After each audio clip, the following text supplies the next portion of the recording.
Thank you, madam. So before we start with the traumatic glaucomas, let us also understand the different types of trauma. So this is the classification that we normally follow, the Betz classification. So it divides trauma into two types. Either it's an open globe injury or a closed globe injury. So now what do they mean by an open globe? That means the outer layer of the eye wall, that is the sclera or the cornea, is has given way. So if there is a full thickness wound, we call it an open globe injury, and if not, that's a closed globe injury. Now, further, a closed globe injury can also be divided into contusion or lamellar laceration, whereas an open globe injury is divided into laceration or rupture. Laceration is further classified as penetrating intraocular foreign body or a perforating injury. Now, what is a contusion? A contusion is a direct energy transfer from the object into the eye with no break in the outer eye walls. So this includes choroidal rupture, angle recession, dislocated lens, and all those things. A lamellar laceration will have a partial thickness laceration of the outer walls, either the cornea or the sclera, but there is no full thickness wound. And then we have the penetrating injury, where there is only an entry wound. And if the entry wound is there and then the foreign body is retained within the eye, it would be classified as an intraocular foreign body. And if there is an entry wound and an exit wound, it will be classified as a perforating injury. Now, what is the difference between laceration and rupture? A laceration is caused by a sharp object, whereas a rupture is caused by a blunt object. Due to the excessive pressure that is built up within the eye gives way at its weakest point, most likely at the site of muscle insertion. So this is how we classify the various types of injuries, and the glaucoma happens due to various causes in each of these different types. So in contusion injury, the most common cause of glaucoma are angle recession, hyphema associated, or lens-induced mechanisms. Now let us look one by one. So this is an example for angle recession. Here, normally when we see the gonioscopy, we see the trabecular meshwork here. Then we have the whitish scleral spur. And then we have the blackish band, which is the ciliary body band. Normally, the ciliary body band is very narrow. But as we can see here, it's more prominent on the temporal mirror. There is a widened ciliary body band, and it's more blackish in color. So any patient or in all patients with traumatic hyphemas, most of them have angle recession as well. That is more than 60% have got angle recession. And if the angle recession extends for more than 270 degrees, they are more likely to develop glaucoma. Now, how does this angle recession cause glaucoma? We see that the angle has actually widened. Now, why should glaucoma occur? So the trabecular meshwork is more like a sieve. So we see the three parts of the trabecular meshwork, which is covering the Schlemm's canal. Aqueous from the antechamber passes through the trabecular meshwork and goes into the Schlemm's canal. Now, say we have some mechanism by which we pull the trabecular meshwork on all sides, the pore size are going to be larger. Now, because of larger pore size, the aqueous is going to get filtered into the Schlemm's canal. So this is facilitated by the help of the ciliary muscle. So we can see here, the trabecular meshwork is inserted into the scleral spur, and the ciliary muscle is also inserted into the scleral spur. Now, when the ciliary muscle contracts, it is going to put some traction on the trabecular meshwork, making it open. Now, what happens in angle recession is, there is separation of the circular and longitudinal muscles of the ciliary body, and this insertion into the scleral spur is disrupted. Now, what happens? Because that traction effect is not there, that there is going to be collapse of the trabecular meshwork. Now, this collapse by itself is not sufficient to cause raised IOP. Over time, what happens is, because these trabecular beams are very close by, there is some amount of fibrosis between the different trabecular beams which happens, which causes the IOP to rise higher. That's why glaucoma and angle recession can happen even 10 years after the injury. So in contrast, let us look at the cyclodialysis. So here we see that it's a more whitish band, whereas in angle recession, we saw it was more blackish. Now in cyclodialysis club, we will have actually lower IOP, whereas in angle recession, we expect higher IOP. Here, cyclodialysis is due to separation of the ciliary body as such from the underlying sclera. So here what we see is the underlying sclera, whereas in angle recession, what we see is the ciliary body. So next, we'll go on to the intraocular hemorrhage causing glaucoma, the most important of which is hyphema. Generally, hyphema is classified into this particular grading, where either it's circulating red cells with the nothing settled at the bottom. And if it's less than 1/3, it would be classified as grade 1 hyphema. 1/3 to half would be grade 2, and more than half but not full would be grade 3. And if it's completely filling the antechamber, it would be called grade 4 hyphema or an 8-ball hyphema. Why? Because we see here it is fully black and it resembles the 8-ball of snooker. That's why it's called an 8-ball hyphema. Generally, the hyphema resolves within a week because of fibrinolytic activity. Now, it's possible that the blood clot, which is actually blocking the initial site of injury, can also get lysed, which can cause rebleed, which can happen in 1/3 of the cases. So, what are the complications of having hyphema? So, generally, because the blood is there, it is going to block the trabecular meshwork, and this can cause raised intraocular pressure, which can damage the optic nerves and cause glaucomatous damage. Secondly, the blood which is there within the antechamber can get like it can release the hemoglobin and hemosiderin, which can enter into the corneal stroma and stain the corneal stroma. This is called corneal blood staining, and that could also be peripheral antrogenic. That's why we need to treat it early to prevent this corneal blood staining or optic atrophy from happening. Now, how do we treat hyphema? Generally, we want the blood to settle at the bottom. So for that, patient should not be continuously moving around. So we need to give adequate limitation of activity, that is bed rest, and elevate the head end of the bed to at least 30 degrees. Ask him to keep 2 pillows under his head so that the blood settles at the bottom. Next, because there is coexistence inflammation also, we need to give steroids and cycloplegics. And then, depending upon the intraocular pressure, we'll give topical and systemic anti-glaucoma medications.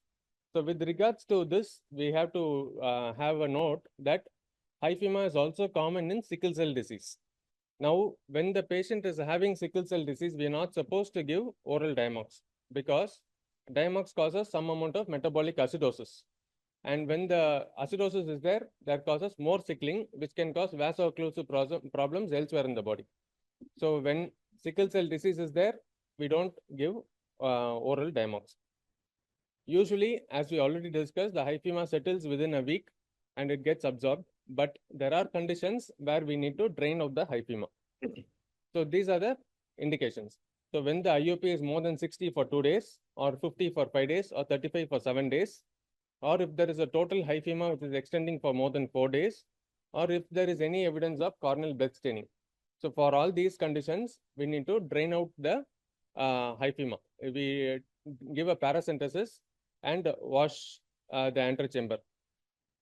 However, if the patient has got a sickle cell disease, these sickled RBCs are not able to pass through the trabecular meshwork. So there is no way for it to go out. So we may have to intervene earlier. So next we'll move on to lens-induced glaucomas. So the lens can be displaced either anteriorly or posteriorly. Say it's an anterior subluxation, it can cause pupillary block. So for which we need to do a laser peripheral iridotomy. However, if it's dislocated completely into the antechamber, it can damage the corneal endothelium as well. So we need to do a manual lens extraction with or without, say, a scleral fixated intraocular lens. Or if the lens get displaced posteriorly, usually we need to treat the coexistent inflammation. However, it can also cause secondary glaucoma. Why? Because the vitreous can come into the antechamber.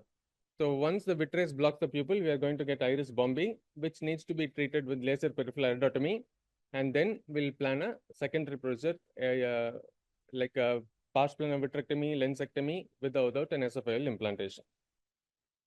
So this is one such patient. He is a pseudophakic patient who developed an angle closure after a contusion injury. So first we did a laser peripheral iridotomy, but still the angle closure was persistent. So we did an ASOCT. We saw that there is a clear space between the lens and the iris, but clinically nothing was seen. So suspecting that the vitreous should be filling the antechamber, we took up the patient for surgery, and intraoperatively we see it is stained with triamcinolone. So we did an antravitrectomy, and after an antravitrectomy, the antechamber deepened and the AC was well formed. So suppose there is a scenario when the glaucoma is long-standing. In that case, we can combine pars plana vitrectomy with the lensectomy and esophageal implantation with the glaucoma procedure. With the trabeculectomy or with recent advances, we can also combine the same with the mixed procedure, either GAT or goniotomy. So this is a patient who underwent trabeculectomy with esophageal implantation. As we can see here, there is a low avascular bleb in the superior area. Corresponding surgical peripheral iridotomy is there. And then we can see the exteriorized haptic of the scleral fixated IOL, which has been implanted using the XNet technique. The other alternatively, what we can do, we can do the four-flanged technique of IOL implantation. Here we use the 70 polypropylene suture on a straight needle. So this is a straight needle which has got a 70 propylene attached to it, and we use two sutures 2 millimeters away from the limbus and exteriorize both of them through the main incision. And this is usually done for rigid IOLs. So we pass those two sutures through the rigid IOL, dialing hole of the rigid IOL and flange. So this would be the first flange and the second flange for the two dialing holes. Then we implant the lens into the poster chamber and make sure that the centration is good. We cut it around 1.5 millimeters free end, and then flange. This would be the third flange.